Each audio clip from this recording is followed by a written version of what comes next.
কিন্তু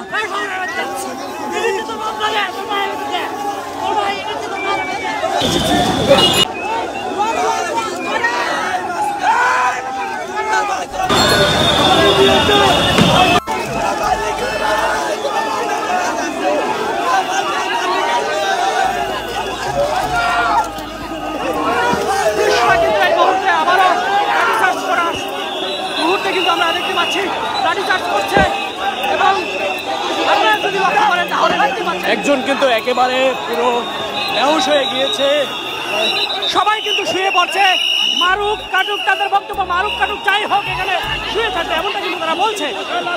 ব্যাপক জল মারা হচ্ছে, তাকে কাঁধে করে নিয়ে যাওয়া হচ্ছে, সেটি কিন্তু লক্ষ্য করতে পারছি। তারপরে কিন্তু শিক্ষকরা ছাত্রবন্ধ হচ্ছে না। আমরা ইতিমধ্যে দেখছি যে সাউন্ড গ্রেনেড মেরেছে আইন শৃঙ্খলা বাহিনীর পক্ষ থেকে এবং জল কামান করা হয়েছে, আরো একটি সাউন্ড গ্রেনেড মেরেছে, সেটি কিন্তু আমরা লক্ষ্য করতে পেরেছি এবং আমরা কিন্তু আবার এগিয়ে যাচ্ছে আইন শৃঙ্খলা বাহিনী।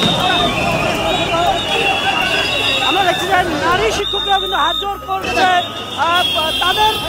তাদের যে বক্তব্য তারা বলছে যে আমরা এখানে আসছি এবং আমরা জাতীয়করণ কেন করা হবে না সেসব উল্লেখ করে কিন্তু এই মুহূর্তে কিন্তু আমরা দেখতে পাচ্ছেন এই মুহূর্তে যে যিনি সেন্সলেস হয়ে গেছে তার অবস্থা আসলে কোনো রকম তাকে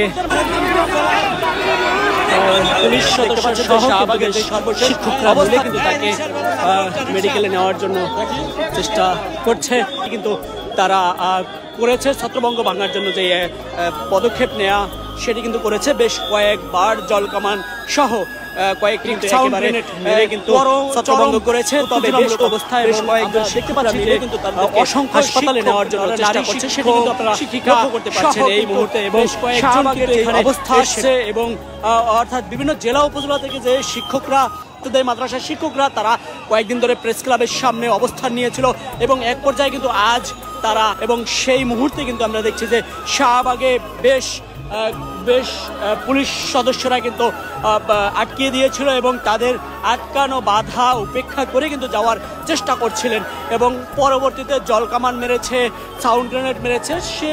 তারপরে কিন্তু আমরা দেখছি যে বেশ কয়েকজন আহত হয়েছে এবং সেন্সলেস হয়ে গেছে।